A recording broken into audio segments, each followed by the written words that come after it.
Hello Gemini, Sun, Moon Rising, and Venus Signs. Kamusta kayo? Sana po nasa mabuti kayong kalagayan. Welcome back po sa Star Tarot. At kung bago kayo rito, welcome din po kayo. Please subscribe, like, share my videos, and leave me a comment kung nakaresonate po kayo. Thank you. Tignan natin kung ano ang mga messages ni Gemini. First message ninyo is Unfinished Symphony. Maaari na ang iba sa inyo dito, Gemini, mayroong mga unfinished business na naiwan for quite some time at ngayon maaaring ikaw ay magkakaroon na ng pagkakataon para ipagpatuloy ito. Magkakaroon na kayo ng pagkakataon para gawin itong muli. No? Kaya good luck sa'yo. Whatever that is na kumbaga baka napag-iwan na ninyo ito kasi na-distract kayo and maybe may mga bagay na inuna kayong gawin. Kaya ito ngayon, babalikan ninyo ang unfinished business na to at ipagpapatuloy ninyo ito. No? So, good luck sa'yo. We have co-create. This is the time na you are going to realize na everything that happens sa buhay mo, you are co-creating that with the divine. Maaari na magiging aware ka na sa ngayon na lahat ng itong nangyayari sa buhay mo, that is a co-creation mo with the divine universe. Nagtutulungan kayo ng Panginoon para mangyari ang mga bagay na ito, mga ginagawa mo, mga trabahong pinag-e-effortan mo, yung mga ganon. Okay? Kasi ano tayo sa equation, 'di ba? Tayo ang nandito sa physical realm, tayo yung nag-execute, ng guidance ng divine universe. Ang ginagawa ng divine is sending us guidance, binibigyan niya tayo ng tulong through guidance at ginaguide niya tayo, dinadala niya tayo sa tamang daan, 'di ba? Na kung saan tayo kung ano para he is showing us the way, 'di ba? Kung saan tayo dapat mapunta, anong dapat nating gagawin, anong dapat nating uunahin, yung mga ganon. And yung guidance na yan, sinusunod natin. And we are the ones doing it sa physical realm, provided that you are following and listening the divine guidance. Then kung ano man ang resulta ng inyong ginawa, then pinagtulungan mo yan ng divine at ikaw, yung effort ninyong dalawa yan. Okay? So, what else? Tingnan natin kung ano pa ang mga mensahe para kay Gemini. And shout out din muna sa ating beloved channel member na si At Alexander Toralba 3777. Maraming salamat po for your support sa channel and sa patuloy na support ang binibigay mo. Also by sending me super thanks. Thank you. Closed doors. No good job opportunities. The current job is coming to an end. Start all over again, Gemini. Maaaring ang iba sa inyo dito magre-resign na sa trabaho. Maaaring hindi mo na to gusto yung trabaho mo, or for whatever reason, you just don't want to be there anymore and you are going to start over again. Maaaring meron ka nang nakuhang bagong trabaho, pwedeng merong nag-offer sa'yo na ibang kumpanya, pwedeng ganon, kaya isasara mo na yung pinto mo dito sa current job mo. So, good luck. We have exhausted. Feel financially drained, lacking viable options, recharge and regroup. Okay? Ito yung kailangan mo mag-recharge ka so that you can also regroup. Okay? Para mas makapag-isip ka ng mabuti, mas maayos, at makabawi ka sa pagod at sa stress na naranasan mo. That is related siguro dito sa kung ano man ang trabaho na iiwanan mo. Baka ikaw ay napagod na dyan, baka kaya gusto mo nang umalis, gusto mo nang mag-resign, gusto mo nang mag-quit dyan because napagod ka na. Diba? Maaring hindi na to yung gusto mo ngayong gawin. Hindi na to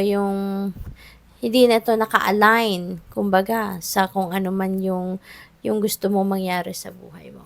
Kaya, alis ka na. Gusto mo nang magsimula ng ibang trabaho. So, what else?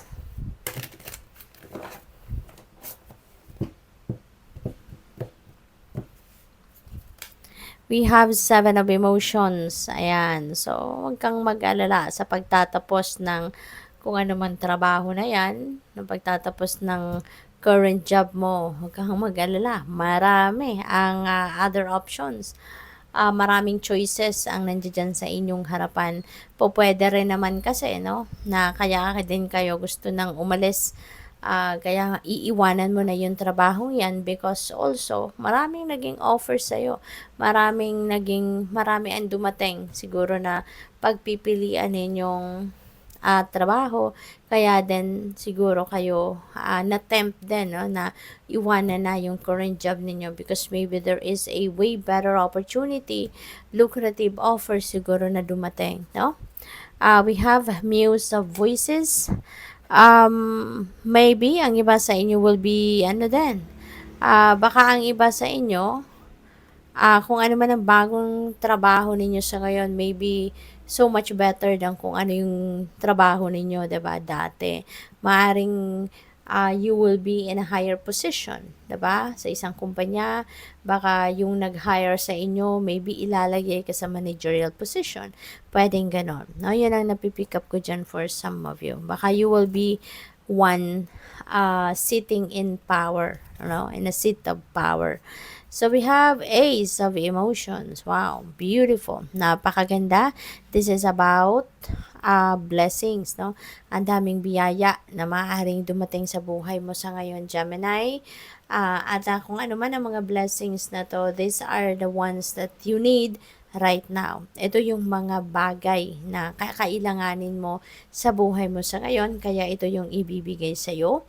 And it will be given to you in abundance, no? Hindi lang ito sapat sa kung ano ang pangangailangan mo, but bibigyan ka ng universe ng mas marami kisa sa kailangan mo so that you can also help other people, so that you can also be a blessing to other people, no? Magagamit mo yung mga blessing mo para makapag-bless ka din ng iba.